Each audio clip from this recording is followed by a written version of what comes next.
to the Heart of Collaboration. I'm your host, Dr. Bernice Belt, and I'm grateful that you would allow us in your viewing audience.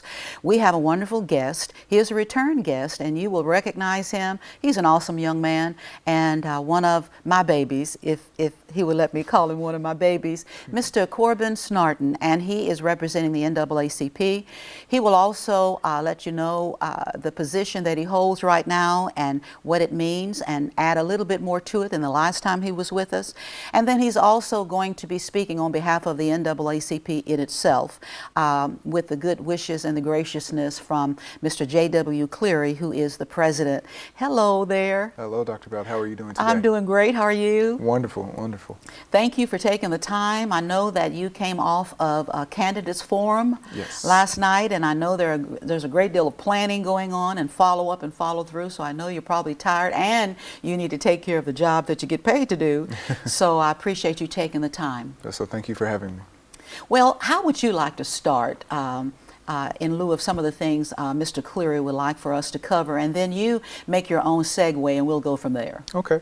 Well, I am currently the Education Committee Chair for the local NAACP, the Paducah-McCracken County NAACP. And starting off, the NAACP is the nation's oldest and largest civil rights organization. We've been in existence now for 109 years. Wow. Yeah, very long time. Founded in large part by Dr. W.E.B. Du Bois and a host of other people that was birthed out of the Niagara movement in New York. It was not exclusively founded as a African American association, though the acronym for NAACP is the National Association for the Advancement of Colored People. It was actually created with a host of blacks and whites together who wanted to strive for equality and justice and equal rights for everybody, and they've been fighting the good fight for 109 years. 109 years.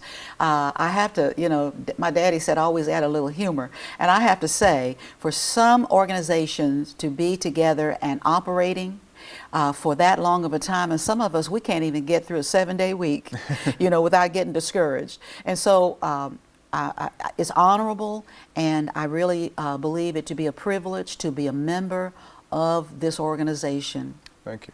Thank you. What would you say that the main initiatives are for the national organization, and then reflect those onto our local chapter? Absolutely. The national branch has always sought to seek for federal advocacy for education, for criminal justice, for economic development, environmental and sustainable solutions for the country. And so those are many of the national themes. The overarching theme this year, however, is defeat hate, vote. There has been a lot of vitriol, we'll say, in the political arena since the last election cycle, and no matter who you agree or disagree with, several Americans, many Americans, are actually very disgruntled with federal government, state government, local government. And so the NAACP is simply saying, well, if you're upset about something, vote. Get to the polls, vote. If you're 18, vote. If you're eligible to vote, vote. Register to vote, which, to put my little plug in here now, the deadline to register to vote in Kentucky is October 9th. So as long as you register before then, and you can register online at govotekentucky.com. It's simple. It takes all of 5 minutes to do. And so we strongly encourage that. That's the main national initiative, along with now in recent news, the Supreme Court nomination of Brett Kavanaugh. The NAACP nationally opposes this as there are some new lights that have come to place that we feel the Congressional Senate committee should look at and that they should take care of. Bringing it down to a local level, the local branch has really been focusing on getting people to the polls, informing the local population about candidates so that they can make an informed decision on voting. We do want you to vote. We encourage you to vote, but we also want you to deliberately vote. We want you to make an informed vote and not just walk in the ballot and check, oh, I like this person. We want you to make an informed decision so that the community can grow. And as it relates to making intelligent decisions, you don't have to be a politician. You don't have to have a PhD. All you have to do is listen well, and listen often, and then make a good decision so that it's well with your soul. Also, along those lines, what is the importance and that the NAACP, along with everybody, would like to emphasize about making sure that all of your identification is correctly noted in your county and at the courthouse and wherever else you need to do it? Make sure your address is up to date and your last name is up to date. If you're divorced, you change your name. If you got married, so therefore your last name changed. Address change, because if your address changes, it will more likely also change the precinct in which you will vote. Yes, I encourage every person who is eligible to vote, as they have registered to vote, to just take the time to call down to the courthouse, your local courthouse, and see if you are in the correct precinct, see if you are in the correct district for which you are wanting to vote for, where your precinct is. These are all things that literally take 5 to 10 minutes of your time. If you want to go in person, of course you can go in person to the courthouse, or you can just give them a phone call. I believe you can check online as well with the Secretary of State, Allison Lundergan Grimes, on her webpage for Kentucky, as she's the one that's over all the elections. And you can see where your voting precinct is. That is actually a very, very important thing, not only for the local branch, but for the national NAACP office as well. We have seen in recent years different things across the country where there have been voter suppression tactics, where districts have been completely redrawn, or there have actually been voter purges where people have been actually purged from the voter rolls, and then they go to vote and all of a sudden they're not there. As far as identification, which you mentioned earlier, you do need a form of identification when you go to vote. You do need your driver's license or some other federally issued identification form. So a driver's license, a passport, anything that is a federally issued document to verify your address. It has to have your name, date of birth, and address on it. All right. Now, let's shift just a little bit and let's come to the Paducah-McCracken County chapter of the NAACP and include your initiative as well. But what are the specific things that are going to be very important coming through and from this local NAACP? I believe some of the biggest things that we're really focusing on now, of course, the election is coming up, so that's our primary target. But also, also we're wanting to focus on the city as a whole in economic development and diversity. We believe that there are some issues within the city that we want to fix in regards to diversity and inclusion, making sure that individuals of color are being put in positions and showcasing the diversity that is Paducah and not just having it all be the status quo.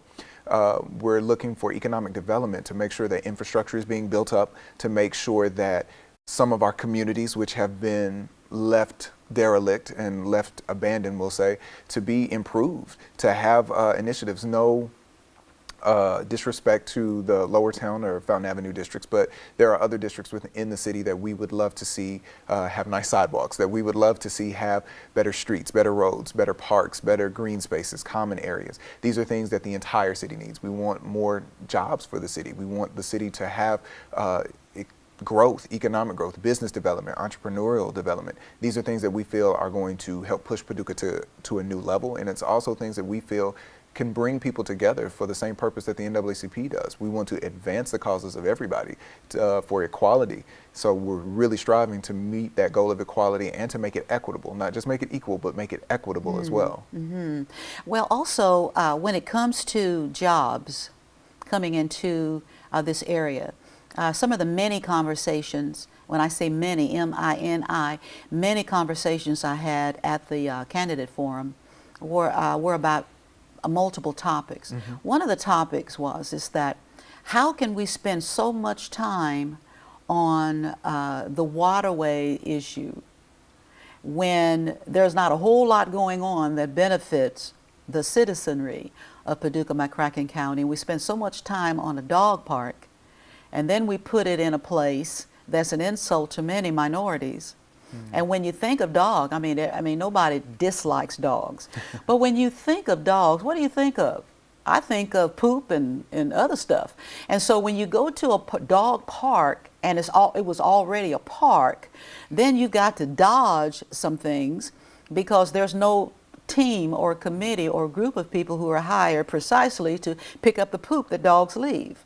And so I'm kind of, when I think about things, I don't have tunnel vision. I think about everything. I think about the nuances even from A to Z. And so when there's time and money and promotions and marketing and energies spent on stuff that does not bring industry to this town, this county, does not bring full-time jobs and with benefits to this, you know, I'm not surprised because I've seen it before, but it is still insulting to the citizenry of our community. And so in terms of looking at economic development and bringing in jobs and things that are worth bringing in, where does the NAACP stand? We stand on the side of making sure that, first off, you mentioned things about jobs. We do want more jobs in this area, and not just more retail or restaurant jobs. We don't want minimum wage jobs. We want high-paying jobs, quality jobs with benefits, as you mentioned, because those are things that are actually going to grow. We see that even though the economy is doing very well right now, in our particular area, things have remained relatively the same or are getting worse. Wages have been very stagnant in the region, but specifically for Paducah for the last 10 years. So people are still working. Most people do have a job, but those jobs are not enough to cover rising costs. They're not enough to cover expenses and cost of living raises and things of that nature. And so we stand on the side of, yes, let's bring businesses in here. Yes, let's bring industry in here, but let's bring them in strategically. Let's bring them in with the input of the citizenry. It's important that we speak to citizens from different communities, from different neighborhoods, and not just one particular sect, so that they can advocate for the issues that they need in their community. We have to bring everyone at the table to make sure that their voices are being heard, so that the things that they need in their community are there. Is there anything per se wrong with the dog park? No. But is a dog park benefiting the rest of the community? That's the question that needs to be asked. We need to really legitimately look down, and the NAACP does this. We want to look at all of the issues on the table and what are the most pressing things that the community needs. There are better things and better ways that the community can spend their money. Housing, for example. There's a large portion of the city that has very aging housing. We need new housing. We need new housing options. We need to work on housing cost to make it affordable for people to be able to actually have somewhere to live. So those are things that we're really focusing on to make sure that the city understands that there are sects of people who have not had their voice heard. There are sects of people who have not been listened to or paid attention to, and they don't get invited to seats of power to be able to speak to these issues that they're having in their communities. A couple of thoughts I had early on a few years ago was that most citizens, and when I say most, I've been here for since I think September of, I think it was 1998. And I researched Paducah-McCracken County before I got here. I already knew some stuff about this area before I arrived because I wanted to know where to spend my energy and time over and above family, God, family, and ministry. I wanted to use my time wisely. And I started looking at how very little, and this has been under every mayor, from that point to this, how very little time they spend meeting citizens where they are, as opposed to criticizing and judging and demeaning them for not coming to county meetings and city meetings. I have found that most affluent citizens don't feel comfortable coming to those meetings, so that's why they don't come. So it's not just the persons who are in terms of income, the lower class, in terms of income. So it's not just them. It's middle class and the upper class, if you look at it from an economic standpoint. And so I often said, either you don't know what you're talking about or you want people to think you don't know. So in either case, you need to find out. If you're going to have the title, and if you're going to cash those checks, if you're going to have them come automatically into your checking account, savings account, wherever, if you're going to continue accepting the things that the taxpayers have provided, then you need to meet the taxpayers where they are. You go you go where they are. If you have to do it every day, do it every day. You accept the responsibility of the whole job, not just what's convenient for you. And so I would love to see our politicians, and I say politicians because either you are leading the citizens or you're just a politician. So I would like to see our politicians meet people where they are and finally demonstrate that they do mean that they want to hear what you have to say. I agree. I think that the title of politician or whatever elected official title, I've always said that titles are not indications of your ability. Absolutely. I wish that it were, and that everyone in a perfect world would do what they're supposed to do and really cater to the needs of the city. So having that been said, over time, we have not seen some of those things in Paducah, and a large percentage of the population doesn't participate in city commissioner meetings or read the minutes or is aware of what's going on unless, something really big and something really major happens, and then all of a sudden everybody's in an uproar, which that's typical. However, we've got to shift that paradigm and change it to something else. If you want something to change for your city, you do have to be involved. You do have to put the research in, you do have to put the time in, and elected officials should take the time to see, okay, what are the issues in the community?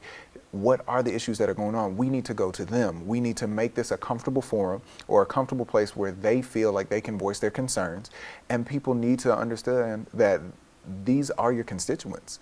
The elected officials need to understand these are your constituents. These are the people that put you in office, and at any given moment at the next election, you can be the next person out if you're not doing what you need to do. And so I think that the city really needs to take that time to look at what are major issues in the city. Where do we need to focus our attention? Because it makes sense, it would make sense to start in the areas that need the most help, to start in the areas that need the most development, that need the most resources, that need the most care and attention, like Southside, like certain communities in Northside. And that would benefit that community so much. That would benefit those areas so much, because it is asinine to think that we should only fix or help one area or one group of people in the city and not pay attention to the rest. Yes, and along those same lines also, there are a number of companies that would love to come to Paducah-McCracken County. Look at all the empty land and lots that we have in the entire area, McCracken County, Paducah-McCracken County. There are owners of land who would love to sell it if you give them the right price. So we don't have a shortage. This is not downtown New York. We don't have a shortage of land and area where things can be built and offer jobs. And another one of my pet peeves is that we don't need any more fast food in Paducah-McCracken County. Lord help me. Kentucky has an obesity problem as it stands. We have a poverty problem as it stands. We have education problem as we stand, the lack of education for people. And yet these fast food places with part-time jobs, pathetic overturning of employees, poor pay, and no benefits. And so, of course, you're going to have a lot of turnover because you don't have anything to encourage long term. And so, but we continue with these fast foods, and so many hotels is unbelievable, and they're empty most of the time. What is the deal with all that? And so, if we can spin our wheels, then why can't we then have full-time jobs with benefits coming into Paducah-McCracken County? I think that's a wonderful question. Speaking to the fast food issue, so to say, we'll call it an issue. Per capita, Paducah has more fast food restaurants than anywhere in the country. So that is a legitimate fact. And it completely boggles the mind. But when we look at the location of where Paducah is literally the hub between several major cities. And for all intents and purposes, we should be much larger than what we are. We're smack dab in the middle between Nashville, Memphis, St. Louis, and to a larger extent, Louisville, which is not too far away. Indeed. So we're the nexus for all of these cities. Everybody that's coming from one of those directions has to pass through us. And I just don't think that we've taken the best use of our land, the best use of our resources. And I personally feel, this is my personal opinion, I personally feel that if we don't make incentives for businesses to invest in our community and make this a place where businesses want to come, if we don't make it attractive for businesses, those businesses are going to go somewhere else. And we're not talking about businesses that come in and bring, 20 or 30 jobs. No, we need businesses that are going to come in and bring hundreds of jobs. Yes. Because that will attract more people to the area. That's going to bring people into the city, whether they move into the city or they commute for work. That's going to bring more tax revenue. That's going to bring more money to the citizens. That's going to bring more money to the community so that we can fund some of these projects that we want to do, so that we can fund some of the things that we need. Yes. And also one of the caveats could be that let's take care of our home folk first. People who need jobs in our community, we want them to be hired first. And if they don't have the skills and the abilities, then we want you to have a program set. And most companies will do this.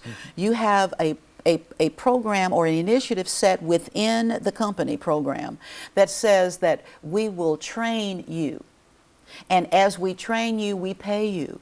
And then when you reach that point where you have finished your training, then you have an increase in your income. That's an incentive to come into and be trained and then stay. Because longevity is very, very important for the success of a company, any company, just as it for a church, for any other business, any other, even nonprofits. Longevity is important. It grows and it matures, just like in a marriage. If you can stay in a marriage longer than 15 minutes, you have a pretty good relationship. And so good relationships are like pebbles in the pond. You have the ripple effect, and it improves the spirit of a community. And so, how smart would you have to be to know that what we've talked about is truth? How many degrees would you have to be? You don't have to be an elected official, but if you are, you need to get on the good foot, because there are things that need to be done. And you keep flying to Washington, you need to bring something back from Washington that's going to help our community. I agree. I think in looking at elected officials, and not all are bad, but in looking at elected officials and looking at some of the things that have happened over the long arc of time and just where Paducah has come from. I believe a candidate last night at the forum spoke and said that in the 60s, Paducah had over 35,000 people in terms of population. Isn't that something? And now we're just below 25,000 Yes. people. Yes. So we've lost, in the span of 50 years, we've lost 10,000 people and continuing to lose. And so these are things that we need to identify and things that we need to look at. And so as my mother would say, well, you need to check the fruit. Yes. And so, it's important to see what has been planted over the years, what seeds have been put into the community. And by that, I mean, in speaking of seeds, what businesses have we tried to nurture? What individuals have we tried to nurture? Because I certainly agree that we should be training our own. We should be apprenticing people. We should be interning people. We should be building our own workforce for whatever facet of industry that is, whether that's the river trade, healthcare, education, any of it. We need to be training our own people to take over, because one of the saddest things is that, and this is a larger scale problem, but I think one of the saddest things is that when you don't pass on your legacy, when you don't pass on your knowledge, how is the next generation supposed to carry the torch? How are they supposed to know what to avoid? What mistakes are they supposed to know to go around if you haven't taught them, if you haven't trained them? So I think that we need to identify first what happened in the past to get us to this point. So that's what I mean by checking the fruit. We've seen what was planted back in the day, and now that has borne results, and we need to make sure that, okay, we see some good things, but what are the things that we need to change? And then once we figure out what we need to change, pass the torch.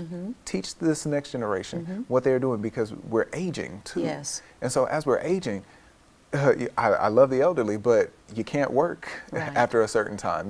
There's just things that you cannot do once you reach a certain point, and you have to let your way go, and you have to be willing to pass it over to the next generation while teaching them what they need to know to do the job. Yes, and then I want to speak to the millennials. I used to be a millennial, but I was not going to be a millennial forever.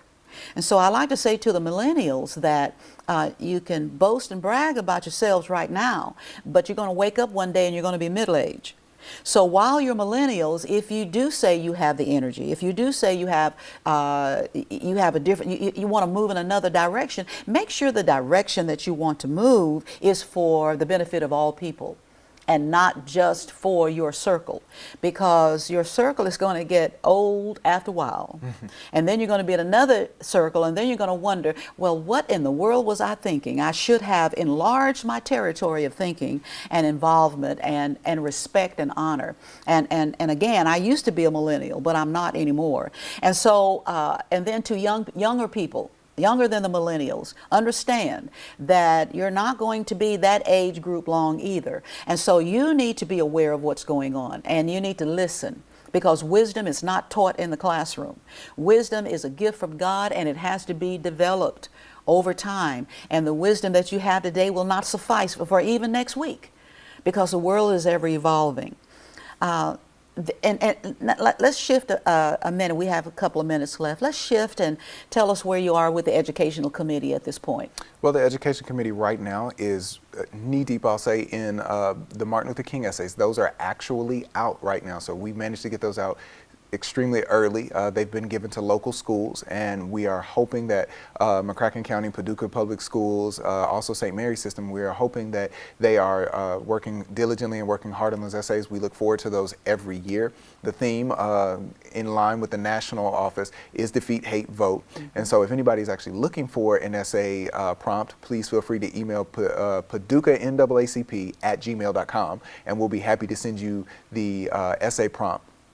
So that's what we're focusing on right now, which will be on Martin Luther King Day. We'll have the festivities and things for that to announce the winners. We're also looking to restart, reinvigorate, I'll say, our youth chapter. So we're looking to get more young people involved. We're looking to have more activities for young people. So there are a lot of ideas and a lot of conversations being held now about what we want to do in 2019 for our young people, for our kids, because we feel that they need to be civically involved in what's going on. They may be too young to vote. They may be too young to do some of the things that adults do, but that doesn't mean that their opinion is invalid, and it doesn't mean that we as adults don't have anything to teach them. As a millennial myself, I value, as an educator as well, I value the fact that whatever knowledge or wisdom that I pass on gets to be used by the next generation. Yes. So we have to make sure that we're doing that, and we have to make sure that we're training our youth now to be able to take over the reins, because I enjoyed the work that I do with the NAACP, but like you said, I'm going to get older. I can't do it forever, so I need to make sure that I'm training the next group to be able to take over. And you just heard from a young man who's got it together. And we thank you. We thank you, Mr. Corbin Snardon, for hanging out with us. We appreciate you for tuning in. We thank you so much. Share it with somebody. Make sure that you don't keep it. Make sure that you share what we've talked about with other people. Bless you. We'll see you next time at the Heart of Collaboration.